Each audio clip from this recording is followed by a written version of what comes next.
Բարև ձեզ, Վանաձայնի եթերում Հայաց Երևանից հաղորդաշարն է, ես Վահագն Զաքարյանն եմ, բարեկամներ, այսօր մենք գտնվում ենք Սուրբ Ղազար կղզում, իսկ իմ զրուցակիցն է Մխիթարյան միաբան Հայր Գևորգ Սարգսյանը։ Բարև ձեզ, ուրախ եմ, որ այսօր հնարավորություն ունենք Սուրբ Ղազարում ներկայացնելու այն հարուստ պատմությունը, որով Մխիթարյան միաբանությունը եւ Սուրբ Ղազարը հարուստ է։ Դուք ունեք նաեւ պատգամներ փոխանցված, որոնք փոխանցվել են ձեզ նախորդներից եւ իհարկե պարտավորություններ, սկսած Մխիթար Աբահորից ու մինչեւ այսօր նաեւ դուք այդ պատգամներով առաջնորդվում եք ու մեզ ու աշխարհին փոխանցում այն բոլոր արժեքները, որով հարուստ է եղել հարյուրամյակներ շարունակ Սուրբ Ղազարը եւ որոնք են այդ պարտավորությունները այսօր որ ունեք։ Այո, Մխիթար Աբահայրը, որ հիմնեց այս միաբանությունը, մեկ նպատակ ուներ։ Նպատակը այն էր, ինչպես կարողանար իր ժողովուրդը հոգևոր եւ մտավոր զարգացում տար։ Եվ ահա դա էր, որ պիտի կարողանար ազգը ոտքի հաներ։ Մխիթար Աբահայրը այս ամենը գիտակցել էր եւ ճանաչել էր, երբ որ հայոց աշխարհում մեկ ոտքով գյուղ առ գյուղ, քաղաք առ քաղաք անցնելով ճանաչել էր։ Կարծեք խնդիրը իմացել էր նովինիս գործով։ Եվ ահա սա դարձավ պատճառը, որ ինքը հիմնեց միաբանությունը 1700 թվականին։ Հիմնելով միաբանությունը նպատակ դրեց ինքը եւ իր հաջորդները հայոց սրբարանի վրա պիտի լայն զոհասեղանի վրա պետք է զոհեին իրենց կյանքը։ Եվ այդ ամենը մինչև որ սել շարունակվում է։ Անցել են 3 դար եւ ավելի։ Այն նպատակը եւ այն գաղափարը, որ Մխիթար Աբահայրը ունեցել է, նույնը այսօր էլ շարունակվում է։ Այն է ծառայել ամբողջովին հայ ժողովրդին։ Ամեն ինչով հոգևոր եւ մտավոր մշակույթի ճանապարհով զարգացում տալու համար հայ ժողովրդին։ Եվ միայն դա է եւ դա է ճանապարհներից մեկը, որ ժողովուրդը կկարողանա ոտքի ելնել, իմանալ եւ այս բարդ իրավիճակի մեջ այն բոլոր խնդիրները, որ մեր շուրջը տեղի ունենում, ահա այդ ստորգությունից դուրս ելնելն էր։ Այդ գալիս էր գիտությամբ, զարգացումով։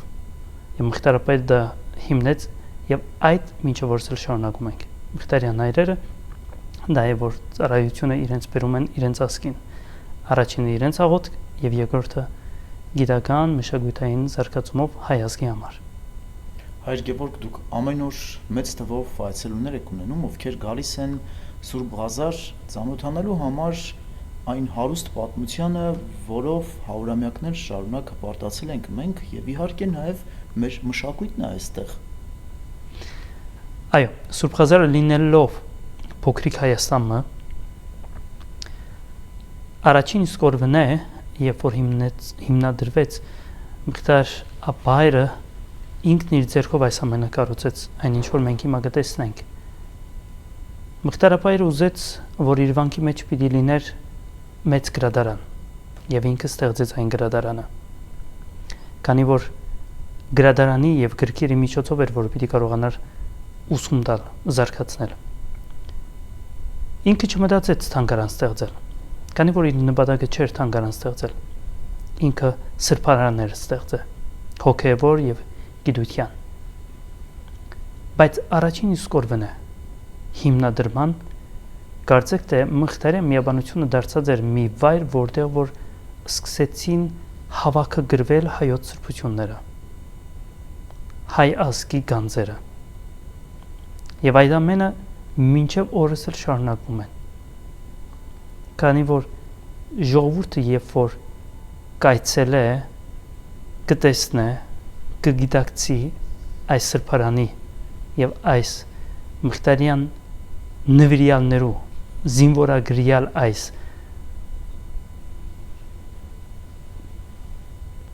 անցյալի տիտանները եւ կփորձենք այսօր էլ շարունակել այդ մեծ վարդապետներու գործը մեկ էր ինչպես հայու սրբությունները սրբության պահել, գուրգուրալ եւ աշխարհին ծանոթացան ասելով թե ով էր ինքը հայը։ Եվ այսօր էլ միջը որս էլ շարունակում է եւ պահվում է։ Հայր Գևորգ, այս պահին մենք պետք է կարճատև դադար ունենանք, լսելու ենք, դիտելու ենք վանաձայնի եթերում ընդհանրապես վերջերս տեղի ունեցած մի գեղեցիկ համերգից, որը տեղի ունեցավ հենց այստեղ Սուրբ Ղազարում, հատված եւ շարունակենք մեր զրույցը, բարեկամների հիշեցնեմ, որ իմ զրուցակիցն է Մխիթարյան միաբան Հայր Գևորգ Սարգսյանը, լսում ենք, դիտում ենք խոստացված հատվածը, խնդրեմ։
Բարեկամներ, շարունակվում է Հայաց Երևանից հաղորդաշարը եւ այսօր մենք գտնվում ենք Սուրբ Ղազարում, զրուցակիցն է Հայր Գևորգ Սարգսյանը։ Դիտեցինք, լսեցինք տեսանյութը։ Հայր Գևորգ, ձեր թանգարանում է պահվում առաջին հանրապետության խորհրդանիշները։ նենց բնօրինակները։ Ինչպես է հասել։ Մղթարյան թանգարանը հարուստ է հայկական ամեն ինչով։ Հայոց պատմության յուրաքանչյուր կոթող, յուրաքանչյուր սրբություն այստեղ մասնիկ կա։ Քանի որ այստեղ կերտված է հայոց պատմությունը, ինչպես որ ասացինք։ Հայոց աշխարհի, Հայաստան աշխարհի հանրապետության, առաջին հանրապետության ասենք անձնագիրը եւ կամ ուրիշ տարբերակով Սուրբ Խազարի մեջ էր տպագրվում։ Սա անգամը եւս ցույց է տալիս, որ Սուրբ Խազարը այն վայրն էր, որը որ հենարանն էր հայոց աշխարհի կերտման, հայոց հանրապետության կերտման։ Շատ մգանձեր, շատ մսրբություններ այսեղ հավաքագրված են պահվելու եւ աշխարհին ցույց տալու համար թե հայ նով է եւ շատ մսրբություններ հենց այս վանքի մեջ են ստեղծվել, որոնցից էր հենց անձնագիրը։ Սուրբ Ղազարում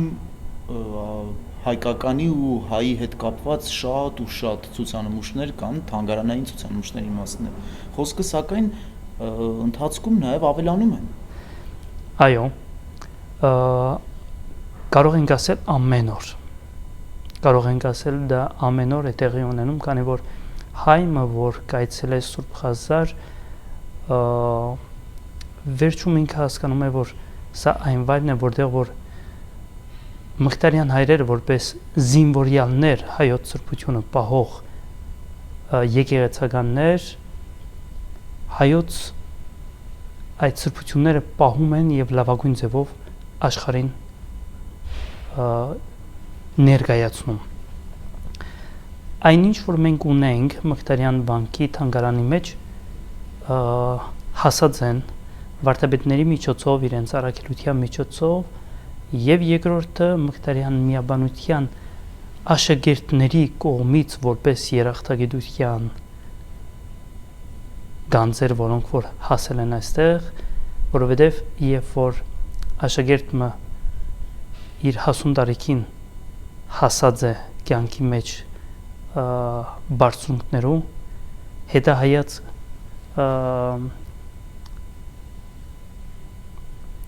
իր քայլերն հիշելով տեսնում է որ թե ինքը այսօր եթե հասած է ինչ-որ միտեղ անցյալում եղած են Մղթարյան հայրերը, որոնք որ իրեն ուղեկցել են, առաջնորդել են եւ հասել է հա դրան, որպես երախտագիտություն հա իրենց լավագույնն են նվիրը եւ այդպիսով է նաեւ Մղթարյան միաբանությունը հարստացել իր գանձերով եւ իր թանգարանային սրբություններով։ Մինչեւ օրս էլ հա դա կատարվում է։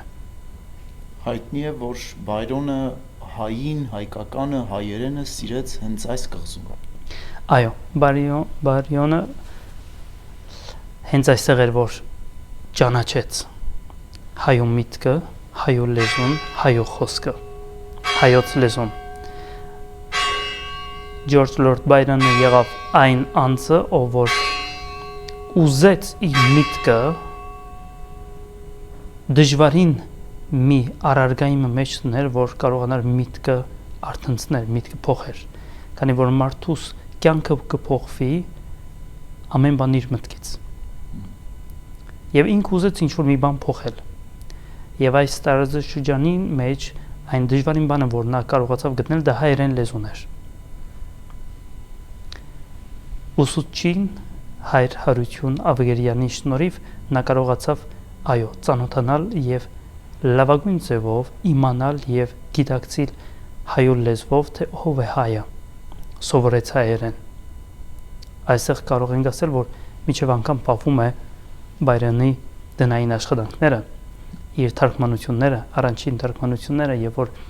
Հայր Հարություն Ավգերյանն իրեն տալիս էր գրապարից անգլերեն եւ անգլերենից գրապար թարգմանության այդ դնային աշխատանքները։ Այո, եւ ինքը այսեղ է, որ հասկացավ հայոց լեզվի բարձր եւ հայոց լեզվի գերագույն այդ արժեքը, որտեղ որ ներկայացուց եւ ասավ իր խոսքերը հայտնի խոսքերից ունենք, չէ, որտեղ որ ասում է հայերենը ի վերջո Աստծո հետ խոսելու լեզուն է, քանի որ այստեղ ինքը սովորեց եւ լսեց։